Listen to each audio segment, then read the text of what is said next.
그 리고렌 목사의 그 목적이 이끄는 삶은 세계적인 베스트셀러입니다. 아마 여러분들도 한 번쯤은 들어보셨으리라 싶어요.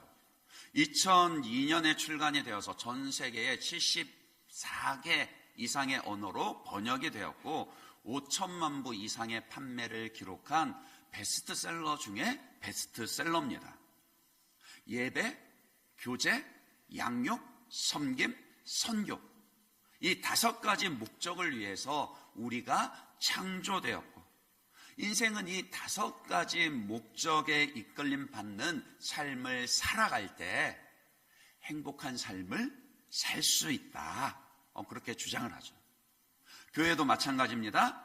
교회의 근본적인 목적과 사명은 앞서 말씀드린 예배, 교제, 양육, 섬김, 선교, 이 5가지로 요약할 수 있고, 따라서 교회는 언제나 이 5가지 사역에 힘을 쏟아야 합니다. 이 책에서 소개하는 대로 목적이 이끄는 40일이라고 해서 우리나라에서도 그때 많은 교회들이 이 5가지 목적을 개인의 삶과 교회의 사역에 적용을 하기 위해서 40일 특별 새벽 기도회를 하기도 했었습니다. 이제 그러면 좀 궁금하죠. 여러분들은 안 궁금하실지 모르겠는데 저는 궁금해요. 뭐가 궁금하냐? 야, 어떻게 이 리고렌 목사의 목적에 이끄는 삶이 그토록 많은 교회들과 성도들에게 공감을 이끌어낼 수 있었을까? 저는 가장 큰 이유가 이 리고렌 목사가 말하는 예배와 교제와 양육과 섬김과 선교, 이 5가지 목적과 사역들이 성경에서 나온 것이기 때문이라 생각합니다.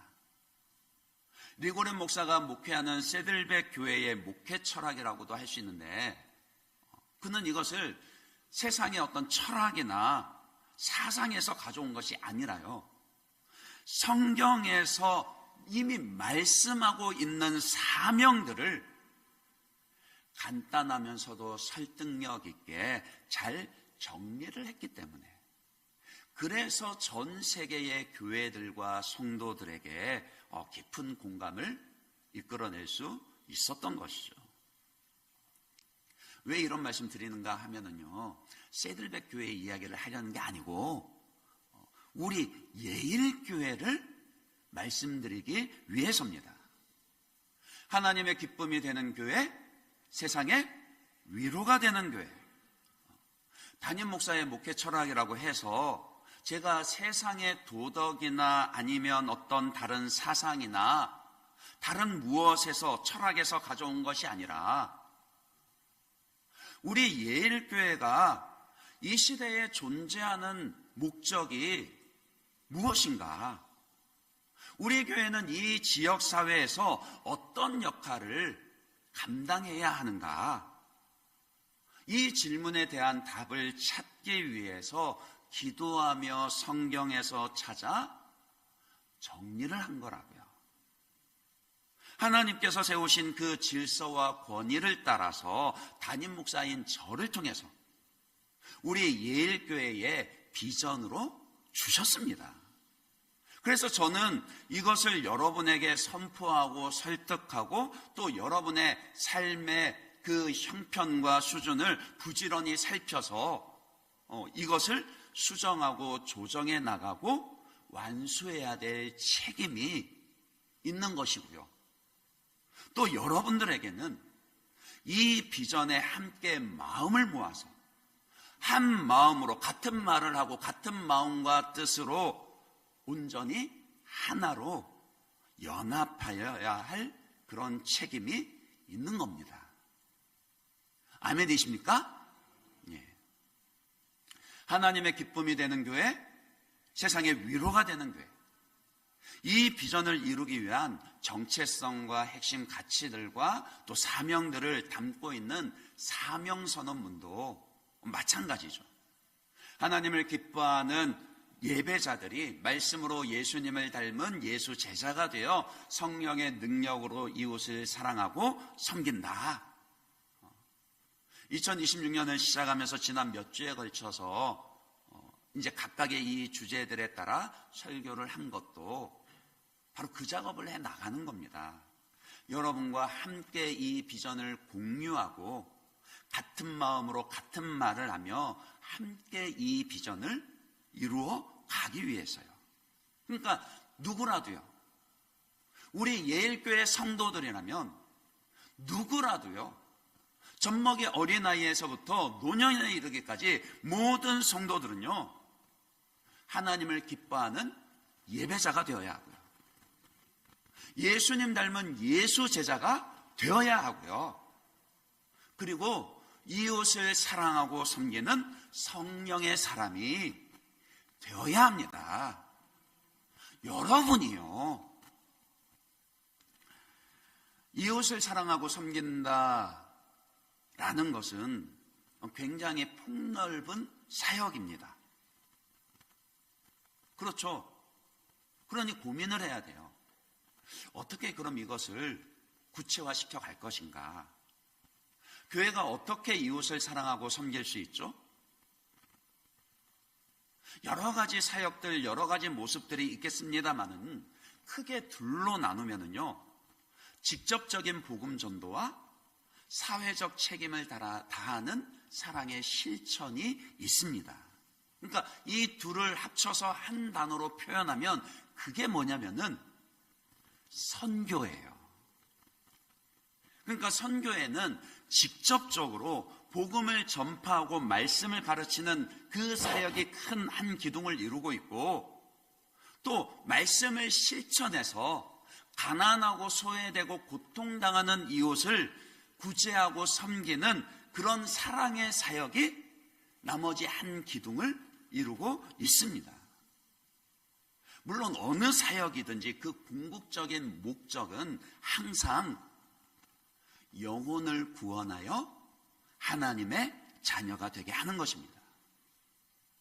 예수님께서 이 땅에 오셔서 십자가에 못 박히신 이유도요, 죄인의 영혼을 구원하시기 위함이지 단지 배고픔과 고통을 해결해 주시기 위함이 아닙니다.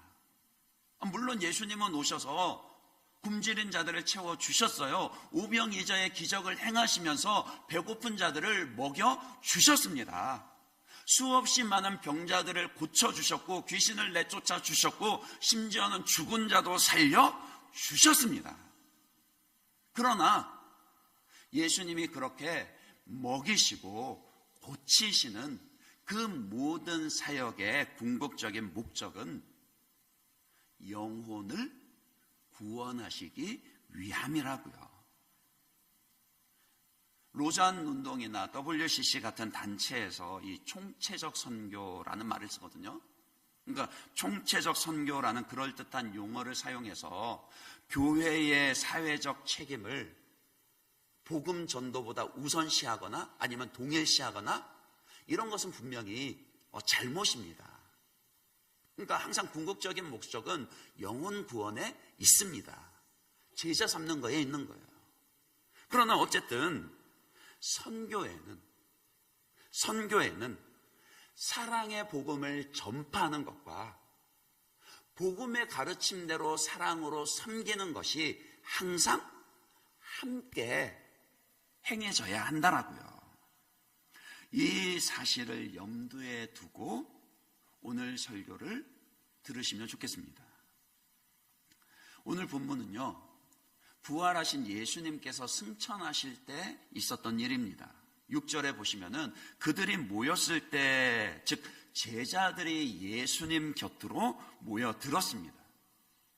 이때만 하더라도요, 예수님께서 승천하실 것이라고는 전혀 상상도 못했던 것 같아요.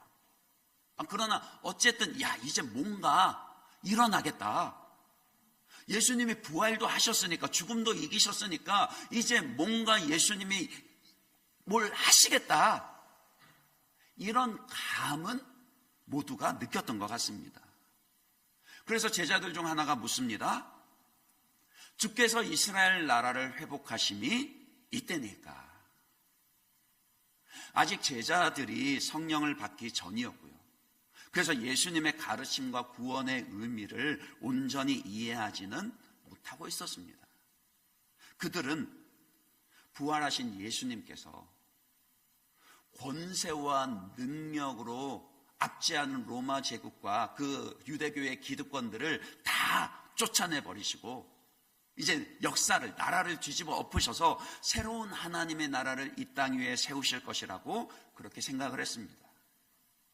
제자들이 했던 질문이 그런 내용이죠. 비록 이 땅에서 세속의 권력으로 하나님의 나라를 세울 것이라는 그런 기대, 그런 생각 자체는 잘못된 것이지만은 우리가 무엇을 바라보면서 살아가야 할 것인가 라는 점에 있어서는 실은 제자들의 이 질문과 태도가 굉장한 도전을 줍니다. 복잡하고 고통과 고난이 많은 이 시대에 우리는 무엇을 바라보면서 살아야 하겠습니까? 여러분은 무엇을 바라보며 살아가고 있으십니까? 주님의 나라를 회복하심이 이때니까 바로 하나님 나라의 실현과 완성을 바라보며 살아야 한다라고요. 잘 아시는 구절이죠. 마태복음 6장 33절에요. 예수님이 뭐라고 가르치셨죠? 그런즉 너희는 먼저 그의 나라와 그의 의를 구하라. 그리하면 이 모든 것을 너희에게, 우리에게 더하시리라. 무엇을 먹을까, 무엇을 마실까, 무엇을 입을까, 이 땅 위의 것들로만 염려하지 말고 이 땅 위의 것들에만 욕심내며 그것들만 바라보며 살지 말고 하나님의 나라와 의를 구하라. 그리 명령하셨습니다.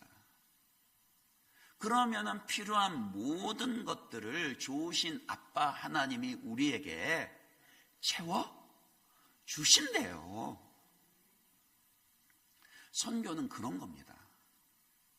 그러니까 선교를요, 꼭 언어와 문화가 다른 타 문화권에, 다른 해외에 나가서 복음을 전하는 것으로만 생각하실 필요가 없으시다라고요. 그것은 선교를 아주 좁게 정의를 한 것입니다. 비행기 타고 다른 나라 가지 않아도요, 그냥 편안하게 한국말을 해도요, 우리가 세상 속에서, 세상에 나가서 하나님의 자녀로서 하나님의 나라와 의를 구하며 하나님의 영광을 드러내면, 그것으로 죽어가는 영혼을 구원하면 그것이 바로 선교입니다. 오늘 여러분에게 맡겨진 바로 그 삶의 자리, 세상 속에서 하나님의 자녀답게 소금과 빛으로 존재하며 사랑을 실천하고 복음을 전파하면 그것이 곧 선교라고요. 저와 여러분 모두는 그것을 위해 부르심을 받았고 또 보내심을 받았습니다. 그 사명을 순종하고 실천하는 교회가 미셔널 처치, 선교적 교회라는 거예요. 그 선교적 교회를 오늘 말씀, 예수님의 말씀대로 표현하면 예수님의 증인이 되는 것입니다. 오늘 여러분의 삶에서, 세상 속에서 예수님의 증인이 되시기를 간절히 부탁드립니다. 그런데 우리가 세상 속에서 예수 증인이 되려면요, 반드시 필요한 것이 있어요. 그것이 무엇이죠? 8절 말씀을 다시 한번 더 읽어보겠습니다. 여러분들 한번 읽어봐 주세요.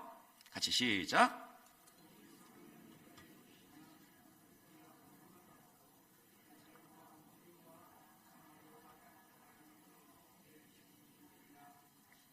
네. 이 명령은 마태복음 28장 19절 20절에 마찬가지로요. 부활하신 예수님께서 승천하시기 직전에 마지막으로 제자들에게 명령하고 남기신 대위명입니다. 너희는 가서 모든 민족으로 제자를 삼아 아버지와 아들과 성령의 이름으로 세례를 주고 내가 너희에게 분부한 모든 것을 가르쳐 지키게 하라 하신 명령과 오늘 이 명령은 같은 것이라고요.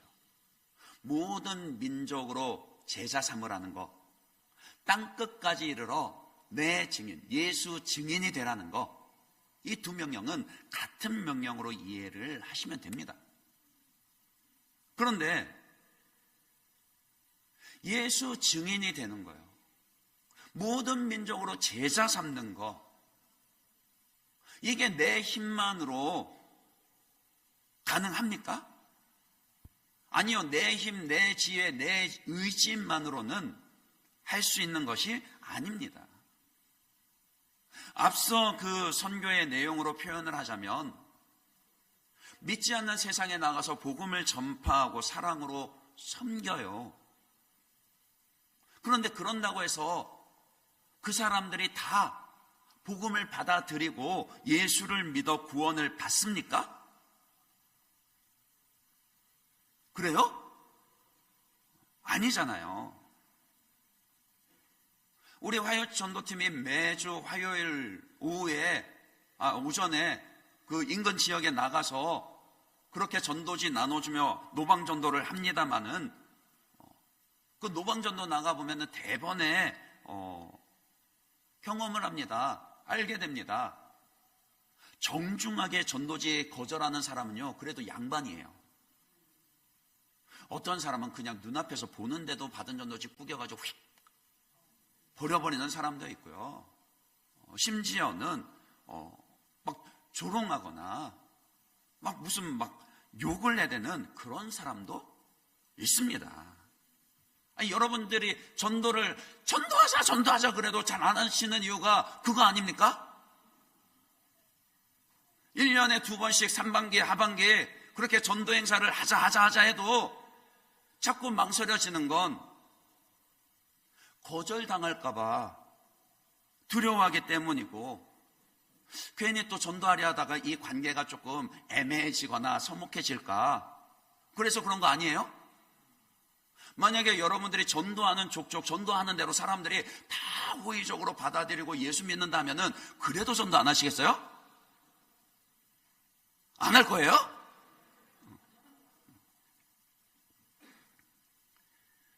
그 세상에서 제일 힘든 일이 뭔지 아세요?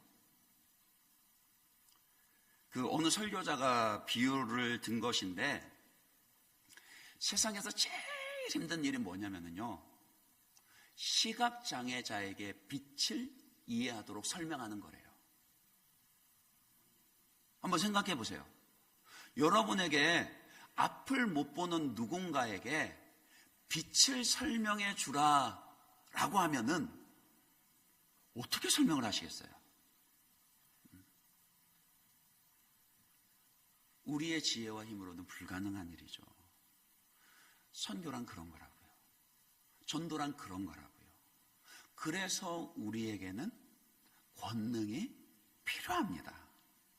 이 권능, 이 능력은 성령님께서 주십니다. 성령께서 주시는 권능이 있어야 우리가 세상에 나가서 예수 증인이 될 수 있다라고요. 성령께서 주시는 권능이 있어야 담대하게 복음을 전파할 수 있고, 성령의 권능이 있어야지 거절하는 그 세상에 실망하지 않고 계속해서 사랑으로 섬기며 실천할 수 있다라고요. 그래서 예수님도 제자들에게 뭐라고 명령을 하셨습니까? 바로 앞에 4절을 보시면은 먼저 이런 명령을 하세요. 오늘 본문 앞에 그 사도행전 1장 4절을 보시면은요, 사도와 함께 모이사 그들에게 분부하여 이르시되 예루살렘을 떠나지 말고, 그 다음에 뭐라고요? 내게 들은 바 아버지께서 약속하신 것을 기다리라. 예수님께 들었고 하나님 아버지께서 약속하신 내용이 무엇이죠? 또 다른 보혜사이신 성령을 보내시겠다. 그 약속입니다.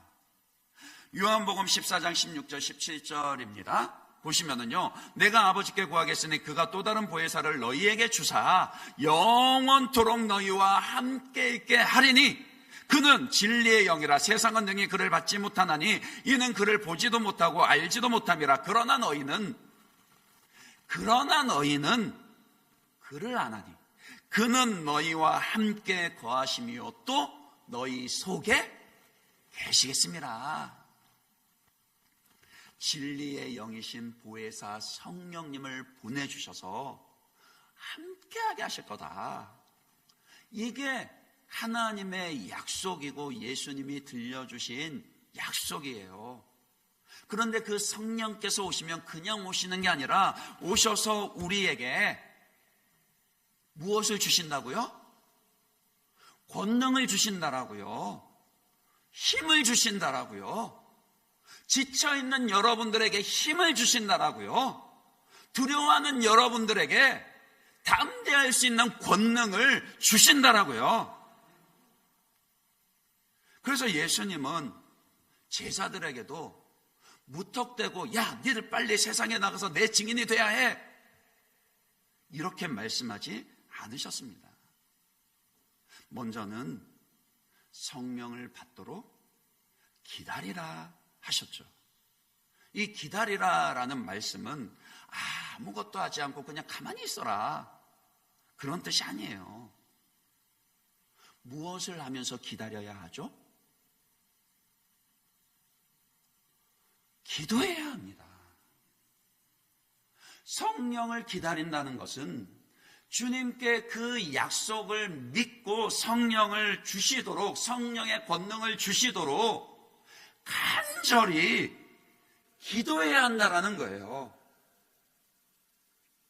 잘 생각해 보세요. 본문에 예수님이 말씀하신 이때가 부활하시고 40여일이 지난 때입니다. 그리고 성령께서 강림하시는 날은 오순절이에요. 그러니까 6월절부터 40일이 지나서 예수님이 승천하시고 50일이 지난 오순절에 성령이 강림하십니다. 그러니까 계산을 하면은 예수님이 승천하신 이후에 열흘 동안요, 120여 명의 제자들이 마가의 다락방에 모여서 간절히 기도했습니다. 지금 무리야. 열흘이 지나면, 오순절이 이르면 성령께서 강림하신다는 걸 이미 다 알고 있으니까 그럴 수 있지, 그래 기도해야지 싶지만, 그때 제자들의 입장이 한번 되어 보시라는 거예요.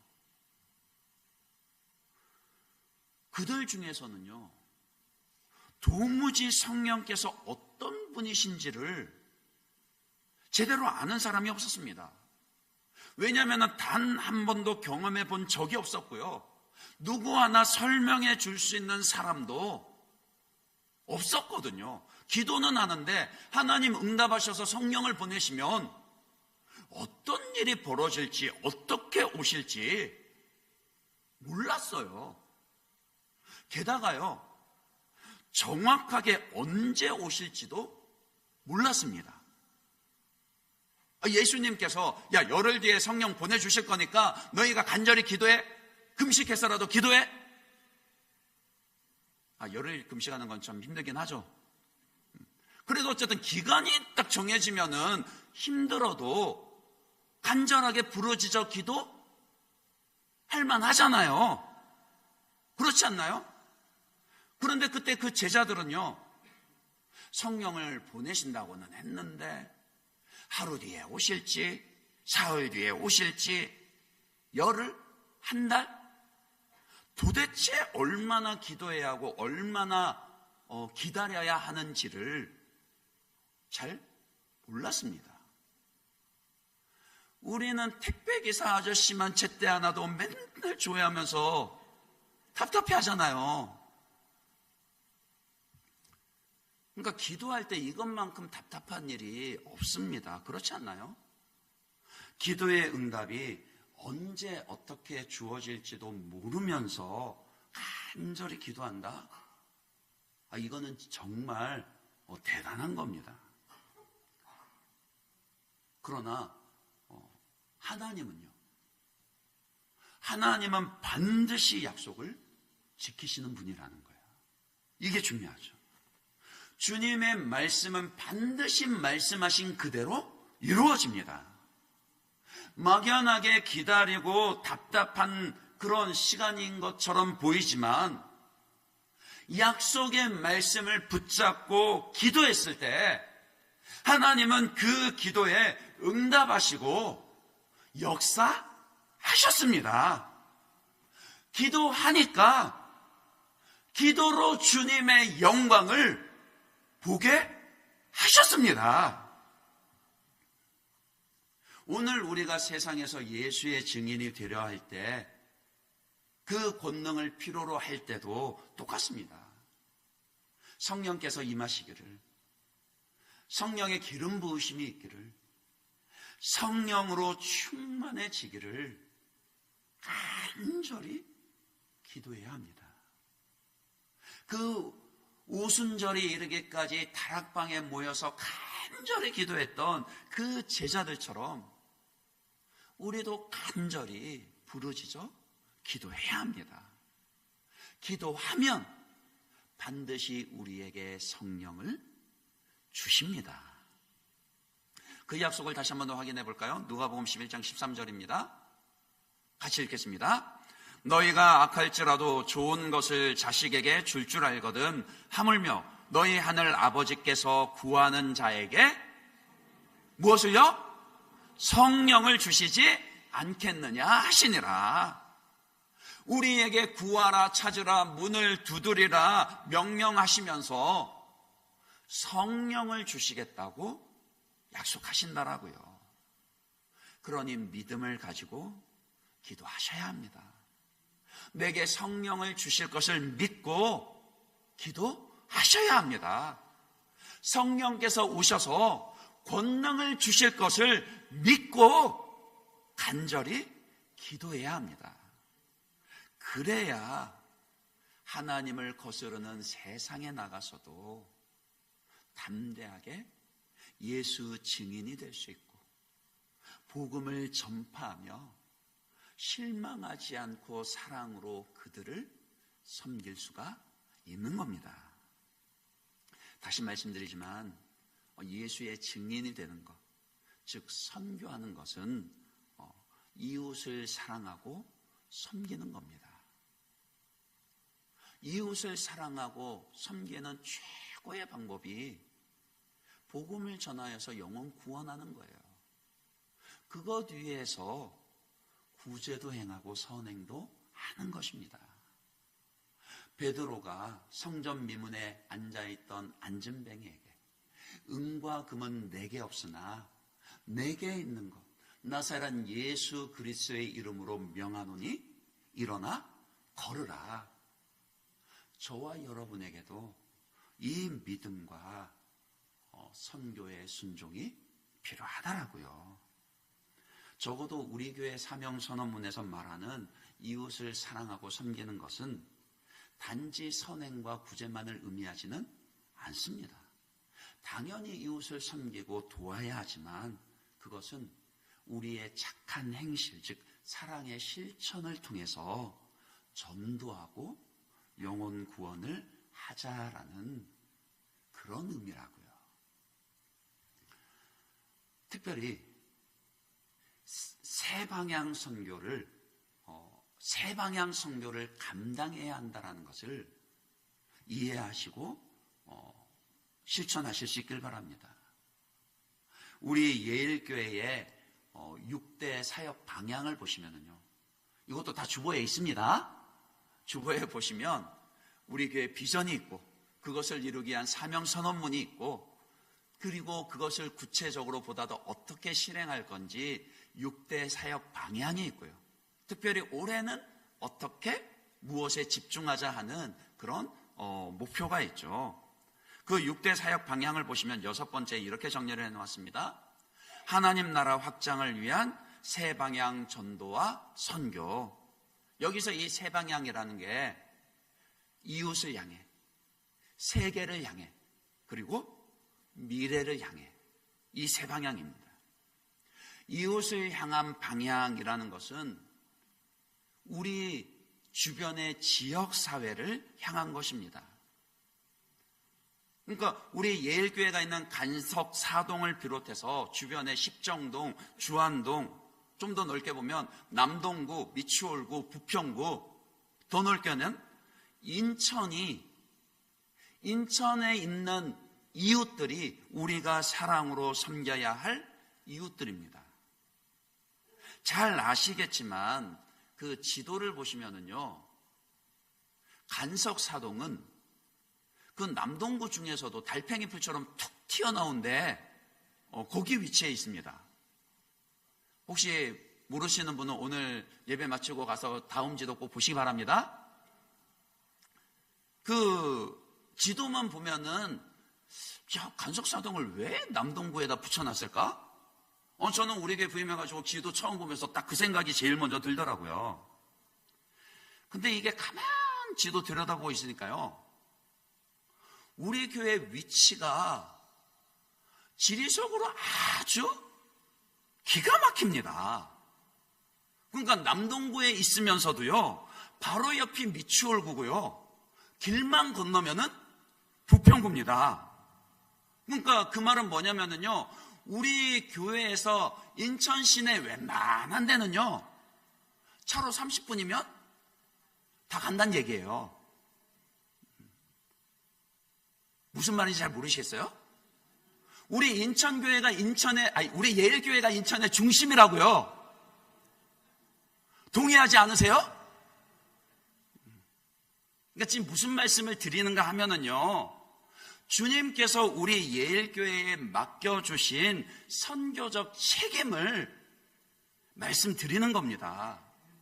그러니까 우리 교회를 중심으로 주변에는 우리가 사랑으로 섬기며 전도해서 구원해야 할 이웃들이 여전히 많습니다. 우리 지역에는 예수 믿는 사람보다 예수 안 믿는 사람들이 더 많더라고요. 우리가 바라봐야 할 숫자는 인구가 점점 어떻게 줄어가나, 이게 아니라 아직도 우리가 전도하고 구원해야 할 영혼들이 이렇게 많나? 그 숫자를 보셔야 합니다. 그리고 그들에게 사랑으로 섬기며 복음을 전하는 것이, 그것이 이웃을 향한 선교라고요. 세계를 향한 선교라는 것은 언어와 민족이 다른 타문화권 사람들에게 복음을 전하고 사랑으로 섬기는 사역입니다. 현재 우리 교회는 10가정의 해외 선교사님들의 사역과 가정을 후원하고 돕고 있습니다. 그리고 또 국내의 미래자립교회, 국내 교회들과 또 기관들, 특별히 국내 이주민 사역이요. 그러니까 지금은 선교가 이미 우리나라로 들어온 타문화권의 사람들이 많더라고요. 그래서 그런 이주민 사역과 또 다음 세대를 위한 그런 고신대학교를 그렇게 후원하고 돕고 있습니다. 그러니까 저와 여러분은요, 미셔널 처치, 그러니까 선교적 교회로, 선교의 사명으로 부르심을 받고 또 보내심을 받은 것은 분명히 맞습니다만은, 그러나 그 말이 곧 우리 모두가 미셔너리, 선교사로 보내심을 받았다는 뜻은 아닙니다. 그러면 여러분들은 당장 오늘 예배 마치고 가셔서 짐 싸가지고 비행기 티켓 끊으셔야죠. 다음 주에는 다 가실 겁니까?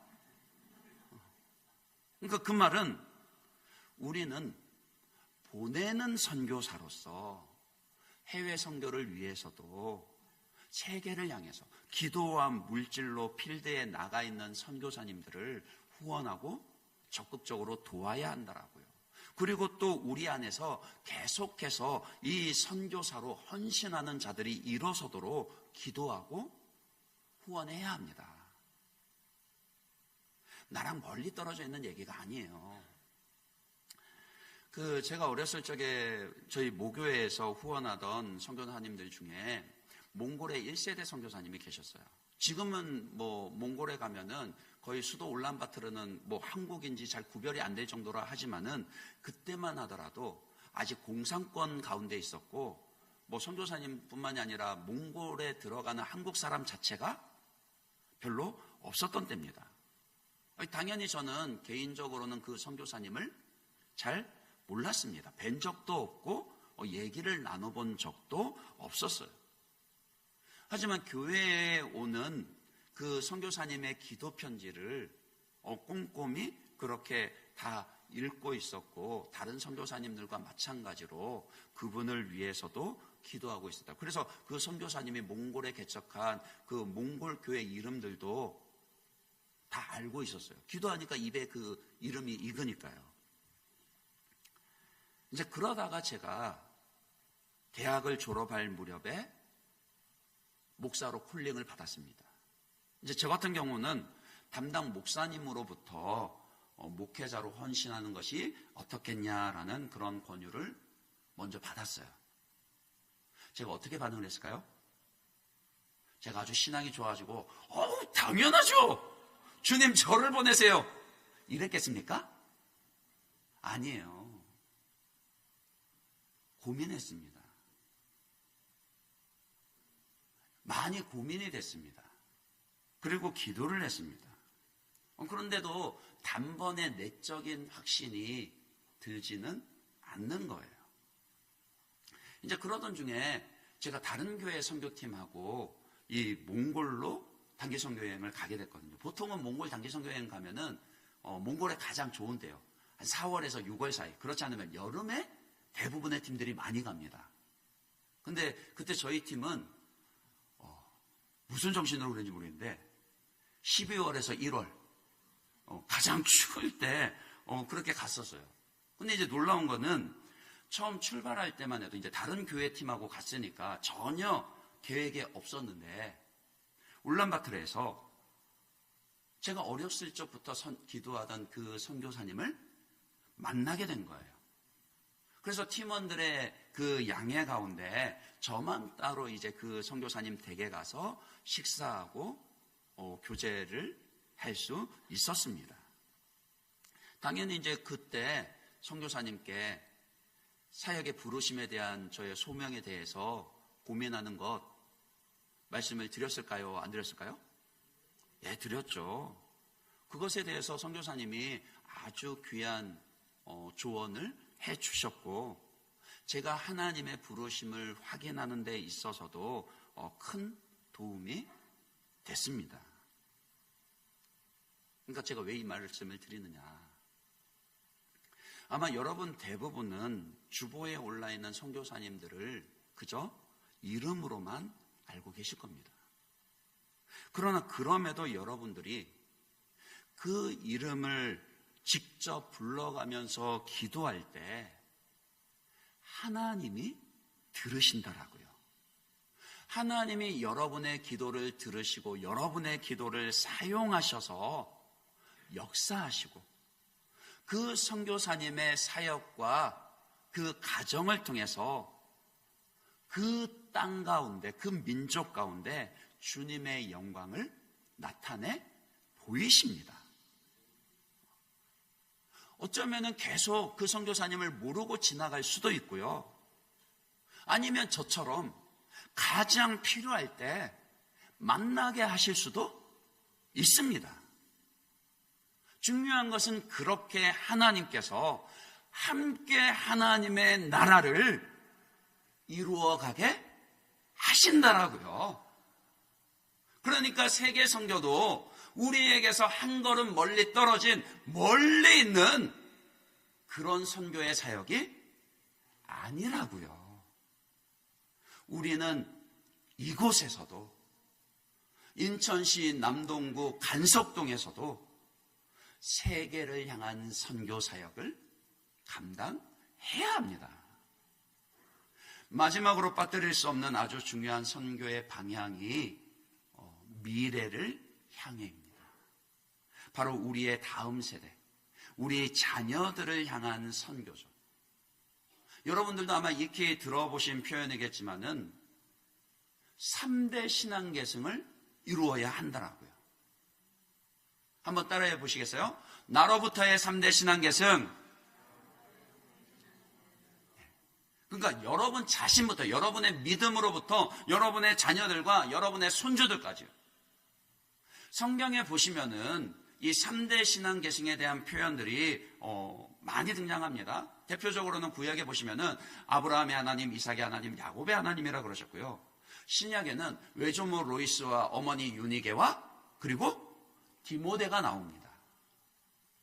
그리고 또 말씀드리고 싶은 것이 십계명을 보시면은요, 하나님이 우상 숭배를 금지하시면서 뭐라 그러냐면은 우상을 숭배하고 하나님을 미워하는 자의 죄를 갚되 3, 4대까지 이르게 하거니와 그런 경고도 하세요.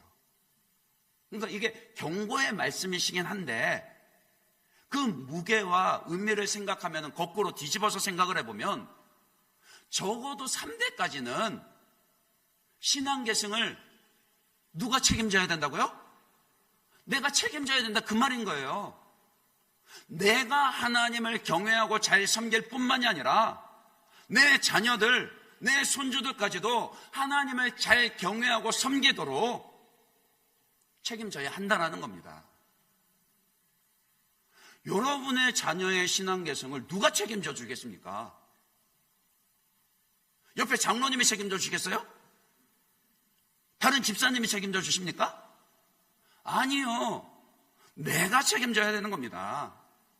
내 자녀들, 내 손주들까지 내가 기도하고 그들에게 신앙이 잘 계승될 수 있도록 일단 나부터 신앙의 굳건히 서야 되겠죠.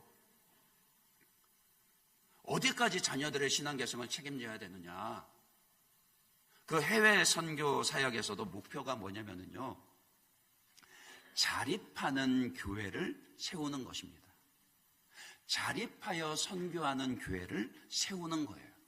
그러니까 우리가 복음을 전파하고 여러 가지 학교와 병원과 또 구호 사역들 통해 가지고 그 나라 민족 가운데서도 교회를 세우는데 그 교회가 자립해서 또 다른 교회를 개척하며 선교하는 교회가 될 수 있기까지, 그렇게 하면은 아주 훌륭하게 선교 사역을 마치는 거라고요.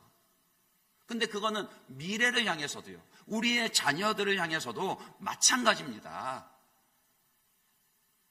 그러니까 우리의 미래를 향한 선교의 목표가 어디에 있느냐? 우리의 자녀들이 자립해서 스스로에 대해서 책임지고 스스로의 신앙을 책임지고 하나님과 동행하는 삶을 살 수 있도록요, 그것을 목표로 해야 한다라고요. 여러분의 자녀들은 어떻습니까? 여러분의 자녀들은 그렇잖아요. 지금은 세상이 워낙 복잡하니까 언제까지고 자녀를 가까이 품 안에 둘 수 있으리라는 보장이 없잖아요. 그렇다면 여러분의 자녀들이 언제라도 어디라도 그렇게 떨어져 나간다 할지라도 자기의 신앙을 스스로 책임질 수 있습니까? 인생의 여러 가지 일들을 만나도 그래도 자기의 신앙을 책임질 수 있도록 신앙을 계승하고 있습니까? 우리의 목표는 그겁니다. 부모님 눈치 보면서 주일 예배 출석하는 정도를 전부로 여기는 게 아니라요, 신앙의 형식에만 익숙해져 가서 그냥 종교인 만들어가는 것이 아니라요, 주님을 향한 자기의 신앙을 스스로 고백하고 헌신하며 어디를 가더란지 주님과 동행하며 주님의 영광을 위해 헌신하며 쓰임받을 수 있는, 또 그 자녀들에게까지, 자녀의 자녀들에게까지 신앙을 전수할 수 있는 그런 신앙인으로 자녀를 세우는 것이 미래를 향한 선교의 우리의 목표입니다. 당연히 우리의 힘과 의지만으로는 되지 않죠. 어렵습니다. 윽박지른다고 해서 되는 일이 아닙니다. 그래서 무엇이 필요하다고요? 그래서 여러분에게 무엇이 필요하다고요? 권능이 필요하다고요. 성령의 권능이 저와 여러분에게 필요하더라고요. 그것을 위해 우리는 간절히 기도해야 합니다. 주님의 약속을 믿고 성령께서 권능 주시기를 간절히 부르짖어 기도해야 한다라고요. 말씀을 맺습니다. 선교는 우리 예일교회의 비전이기 이전에 성경에 기록된 하나님의 명령이고 모든 믿는 자들에게 주어진 사명입니다. 그것을 이제 우리 교회의 비전과 사명에 담아서 성령의 능력으로 이웃을 사랑하고 섬긴다라고 표현을 했을 뿐인 거예요. 그 말은 저와 여러분, 우리 모두가 이웃을 향해, 세계를 향해, 그리고 미래를 향해 이웃을 사랑하고 섬기는 성령의 사람이, 선교에 헌신하는 자들이 되어야 합니다. 그 은혜와 순종이 있으시기를 주님의 이름으로 축원합니다.